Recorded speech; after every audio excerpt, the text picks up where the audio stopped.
ಬಹಿಷ್ಕಾರದ ಹಿನ್ನೆಲೆ ಮಾರಾಮಾರಿ ಹಲ್ಲೆ 105 ವರ್ಷದ ಅರ್ಜಿಗೆ 10,000 ದಂಡ ವಿಧಿಸಿದ ಗ್ರಾಮಸ್ಥರು. ಬಹಿಷ್ಕಾರದ ಹಿನ್ನೆಲೆ ಮಾರಾಮಾರಿ ಹಲ್ಲೆ ನಡೆದಿದ್ದು ಆಸ್ಪತ್ರೆಗೆ ದಾಖಲಾಗಿರುವ ಘಟನೆ ನಂಜನಗೂಡು ತಾಲೂಕಿನ ಬಂಕಹಳ್ಳಿ ಗ್ರಾಮದಲ್ಲಿ ನಡೆದಿದೆ. ಚಿಕಿತ್ಸೆ ಪಡೆಯುತ್ತಿರುವ ಮಹಿಳೆ ರತ್ತಮ್ಮಳ ಅಣ್ಣನಾದ ಗುರುಸಿದ್ದಯ್ಯ ಹಾಗೂ ಪುಟ್ಟರಾಜು ಕುಟುಂಬಗಳನ್ನು ಗ್ರಾಮದ ಮುಖಂಡರು ಸಾಮಾಜಿಕ ಬಹಿಷ್ಕಾರ ಹಾಕಿರುತ್ತಾರೆ. ಪುಟ್ಟರಾಜು ಕುಟುಂಬಕ್ಕೆ ಸಾಮಾಜಿಕ ಬಹಿಷ್ಕಾರ ಹಾಕಿ ಸುಮಾರು 2 ವರ್ಷ ಕಳೆದಿದೆ. ಗುರುಸಿದ್ದಯ್ಯನ ಕುಟುಂಬಕ್ಕೆ ಬಹಿಷ್ಕಾರ ಹಾಕಿ 3 ತಿಂಗಳು ಕಳೆದಿದೆ. ಒಬ್ಬ ಅರ್ಜಿ 105 ವರ್ಷ ಆಗಿದ್ದು ಇದೇ ರೀತಿ ಬಹಿಷ್ಕಾರ ಹಾಕಿ ತಪ್ಪು ಹಣ 10,000 ದಂಡ ಕಟ್ಟಿಸಿಕೊಂಡಿರುವ ಗ್ರಾಮದ ಮುಖಂಡರು ತಮ್ಮ ದಾಯಾದಿಗಳು ಮರಣ ಹೊಂದಿದಾಗ ಶವ ಸಂಸ್ಕಾರಕ್ಕೂ ಯಾರೂ ಬಿಡಲಿಲ್ಲ. ಯಾರೂ ಇವರ ಮನೆಗೂ ಬರೋ ಹಾಗೂ ಇಲ್ಲ. ಕೂಲಿ ಕೆಲಸಕ್ಕೆ ಕರೆಯೋ ಹಾಗಿಲ್ಲ. ಜೀವನ ಹೇಗೆ ಮಾಡೋದು, ಹೇಗೆ ಊರಲ್ಲಿ ಬದುಕೋದು ಹೇಗೆ ಎಂದು ಮನನೊಂದು ಕುಡಿದು ತನ್ನಷ್ಟಕ್ಕೆ ತಾನೇ ಮಾತನಾಡುವ ಅಣ್ಣನ ಮೇಲೆ ಜಗಳ ಬಿಡಿಸಲು ಹೋಗಿ ನನಗೆ ಹಾಗೂ ಕಿರಣ್ ಕುಮಾರ್ ಎಂಬುವರಿಗೆ ಥಳಿಸಿರುತ್ತಾರೆ ಎಂದು ರತ್ತಮ್ಮ ತಮ್ಮ ಅಳಲು ತೋಡಿಕೊಂಡಿದ್ದಾರೆ. ಈಗಾಗಲೇ ವ್ಯಕ್ತಿಗಳು ಚಿಕಿತ್ಸೆ ಪಡೆಯುತ್ತಿದ್ದು ಗ್ರಾಮದಲ್ಲಿ ಹಲ್ಲೆ ಮಾಡಿರುವ ಹಾಗೂ ಬಹಿಷ್ಕಾರದ ವಿರುದ್ಧ ಕ್ರಮ ಕೈಗೊಳ್ಳಬೇಕೆಂದು ಹುಲ್ಲಹಳ್ಳಿ ಪೊಲೀಸ್ ಠಾಣೆಯಲ್ಲಿ ಪ್ರಕರಣ ದಾಖಲಾಗಿದೆ. ಈ ಪ್ರಕರಣಕ್ಕೆ ಸಂಬಂಧಿಸಿದಂತೆ ಕಿಡಿಗೇಡಿಗಳ ಮೇಲೆ ಕಾನೂನು ರೀತಿಯ ಕ್ರಮ ಜರುಗಿಸಿ ನ್ಯಾಯ ದೊರಕಿಸಿಕೊಡಬೇಕೆಂದು ನೊಂದ ಕುಟುಂಬಸ್ಥರು ಒತ್ತಾಯಿಸಿದ್ದಾರೆ.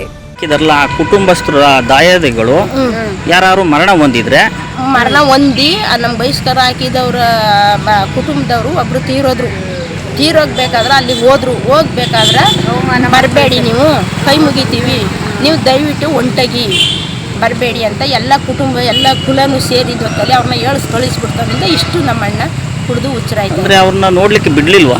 ನೋಡಕ್ ಬಿಡ್ಲಿಲ್ಲ. ವಾಪಸ್ ಬಂದ್ಬಿಟ್ರು. ಅಲ್ಲೂ ಬೋದ್ ಕಳಿಸ್ಬಿಟ್ರು. ಶವ ಸಂಸ್ಕಾರ ಮಾಡ್ಲಿಕ್ಕೂ ಬಿಡ್ಲಿಲ್ಲ. ಅದಕ್ಕೂ ಬಿಡ್ಲಿಲ್ಲ. ನೀವು ಬರಗಲೇ ಬೇಡ ಅಂತ ಓಡಿಸ್ಬಿಟ್ರು. ತಿರ್ಗಾ ಅಲ್ಲಿ ಹಾಲು ತುಪ್ಪ ದಿನ ಹೋದ್ರು. ಎಲ್ಲರೂ ಹೋಗಿ ಸಮಾಧಿಗ ಕೈ ಮುಗಿಯೋ ಹೊತ್ತಲ್ಲಿ ಓಡಿಸ್ಬಿಟ್ರು. ಸಾವೇನು ಮಾಡ್ತು, ನಾವು ಬಂದು ನೋಡ್ತೀವಿ ಅಂತ ನಮ್ಮ ಅಣ್ಣನ ಮಗನೂ ಅವನು ಹೋಗಿರೋದಲ್ಲ ಕಳಿಸ್ಬಿಟ್ರು ವಾಪಸ್. ಒಂದು ಕುಟುಂಬ ಅಲ್ಲ, 2 ಕುಟುಂಬ ಬಿಟ್ಟಿದ್ರು. 2 ಕುಟುಂಬ ಬಿಟ್ಟಿರೋದು.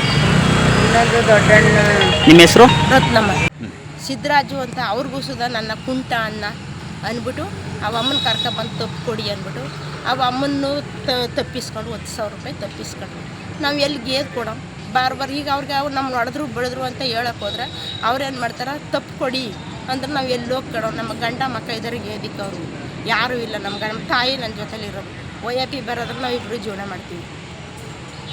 ಕೂಲಿ ಕಂಬಳಕ್ಕೆ ಹೋಗ್ತೀರಮ್ಮ? ಕೂಲಿಗೆ ಹೋಗ್ತೀವಿ, ಶುಂಠಿ ಕೆಲಸಕ್ಕೆ ಹೋಗ್ತೀವಿ, ಈಗ ಅವ್ರುಗಳು ಹೊಲಕ್ಕೆ ಹೋಗ್ತೀರಾ? ಸೊಪ್ಪು ಹೋಗ್ತೀವಿ, ಅವ್ರು ಹೊಲಕ್ಕೂ ಹೋಗ್ತೀವಿ. ನಾವು ಬಂಕಹಳ್ಳಿ ಬಸವರಾಜು ಮಾತಾಡ್ತಾ ಇರೋದು. ನಮ್ಮೂರಲ್ಲಿ ತುಂಬ ಗಲಾಟೆಗಳಾಗ್ತಾ ಇದೆ. ನಮ್ಮ ಬೀದಿ ಜನಗಳಿಂದ ಜಾತಿ ವೈಮನಸ್ಯಗಳನ್ನ ಮಾಡಿಕೊಂಡು ನಾವಿಲ್ಲದ ಸಮಯದಲ್ಲಿ ನಮ್ಮ ಸಂಸಾರಕ್ಕೆ ತೊಂದರೆ ಕೊಟ್ಟು ಮಾತಾಡಿದ್ರೆ ಸಾಕು ಬಹಿಷ್ಕಾರ ಆಗ್ತೀವಿ, ತಪ್ಪುಗಳಾಗ್ತೀವಿ ಅಂತೇಳಿ ದಂಡ ವಸೂಲಿ ಮಾಡಿ ಊರಲ್ಲಿ ಇದೇ ಒಂದು ದಂಧೆ ಮಾಡ್ತಾ ಇದ್ದಾರೆ. ತುಂಬ ವರ್ಷಗಳಿಂದ ಇದು ನಡೀತಾ ಇದೆ. ಇದನ್ನು ಯಾರೂ ಖಂಡಿಸ್ತಾ ಇಲ್ಲ. ಎಷ್ಟೊತ್ತು ಮನವಿ ಕೊಟ್ಟರು ಯಾರೂ ಇದು ಮಾಡಿಸ್ತಾ ಇಲ್ಲ. ಇದಕ್ಕೆ ದರ್ಶನ್ ಧ್ರುವನಾರಾಯಣವರು ಸ್ವಲ್ಪ ಆದಷ್ಟು ಬಂದು ಊರಲ್ಲಿ ಹೆಲ್ಪ್ ಮಾಡಿ ಇದು ಘರ್ಷಣೆಗಳು ಆಗದೇ ರೀತಿ ಮಾಡಿಕೊಟ್ರೆ ಒಳ್ಳೆಯದು. ಇದರಿಂದ ಅರ್ಥ ನೆನ್ನೆ ಸಂಜೆ ಗಲಾಟೆ ಮಾಡಿ ನಮ್ಮ ಅತ್ತೆಗೆ ತುಂಬ ಹೊಡೆದು ಅವ್ರನ್ನ ಹೀನವಾಗಿ ಹಾಸ್ಪಿಟ್ಲಿಗೆ ಸೇರೋ ಲೆವೆಲ್ಗೆ ಮಾಡಿದ್ದಾರೆ. ನಾವಿಲ್ಲ ಅನ್ನೋ ಕಾರಣದಿಂದ ನಾವಿದ್ದರೆ ಆ ಥರ ನೋಡ್ಕೋತಾ ಇದ್ದು. ಊರಲ್ಲಿ ಇದೇ ಥರ ಒಂದು ಸಣ್ಣ ತಪ್ಪುಗಳು ಮಾತೆತ್ತಿದ್ರೆ ದಂಡ ಕಟ್ಟಿ ಬಹಿಷ್ಕಾರ ಹಾಕ್ತೀವಿ ಅಂಥೇಳಿ ನಮ್ಮ ದೊಡ್ಡಣ್ಣನ ಮನೆಗೆ 2 ವರ್ಷದಿಂದ ಹಾಕಿದ್ದಾರೆ.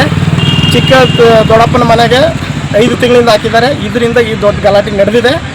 ಇದು ನಡೆದು ಇಮ್ಮಿಡಿಯೇಟು ನಾವು ಕಂಪ್ಲೇಂಟ್ ಕೊಟ್ಟು ಇದನ್ನು ಈಗ ರೆಡಿ ಮಾಡಿದ್ದೀವಿ. ಅದಕ್ಕೋಸ್ಕರ ನೀವು ಬಂದು ನಮಗೆ ನ್ಯಾಯ ಒದಗಿಸ್ಕೊಟ್ಟು ಈ ಕೆಟ್ಟ ವೈಮನಸ್ಯ ಮಾಡ್ತಾ ಇರೋಂಥ ಊರಲ್ಲಿ ನಮ್ಮ ಈ ಜನಾಂಗದವ್ರಿಗೆ ಫಸ್ಟು ಕ್ರಮ ಕೈಗೊಳ್ಳಬೇಕು ಅಂತ ನಾವು ನಿಮ್ಮಲ್ಲಿ ಕೇಳ್ಕೊತಾ ಇದ್ದೀವಿ. ಅಣ್ಣವ್ರನ್ನ ಬಿಟ್ಬಿಟ್ಟಿದ್ರು ಸರ್. ನಾ ಕೆಲಸದಿಂದ ಬರಬೇಕಾದ್ರೆ ಮನೇಲಿದ್ದು ಯಾರೋ ಬೇರೆಯವರು ನಿಮ್ಮ ಅಣ್ಣನಂಗೆ ಜಗಳಾಡ್ತಾವ್ರ ಹೋಗು ಅಂತ ಅನ್ನಗಂಟ ನಾವು ಹೋಯ್ತಾ ಇದ್ದೀವಿ. ಅವ್ರ ಮನೆ ಹತ್ರನೂ ನಾವು ಹೋಗಿಲ್ಲ. ಸಮುದಾಯ ಹತ್ರ ಓದಿ ಅಷ್ಟಕ್ಕೆ ಎಲ್ಲ ಹತ್ತಿಂದ ಬಂದರು. ಒಬ್ರಿಗೊಬ್ರು ಬರಬೇಕಾದ್ರೆ ನಾನು ಯಾಕಪ್ಪ ನಮ್ಮ ಅಣ್ಣನ ಏನು ಮಾಡಿದೆ ಅಂತ ರಾಜು ಅನ್ನವ ಅವ ಬೊಯ್ತಾವನ. ಅದಕ್ಕೆ ನಾವು ಅಂದ್ಬಿಟ್ಟು ನನ್ನ ನೋಡ್ಬಿಟ್ಟು ಜೋಡ ತೂದು ಎಸ್ಬಿಟ್ಟು ಕಾಲಿಂದ ಜೋಡಿಸ್ತಾನಂದ.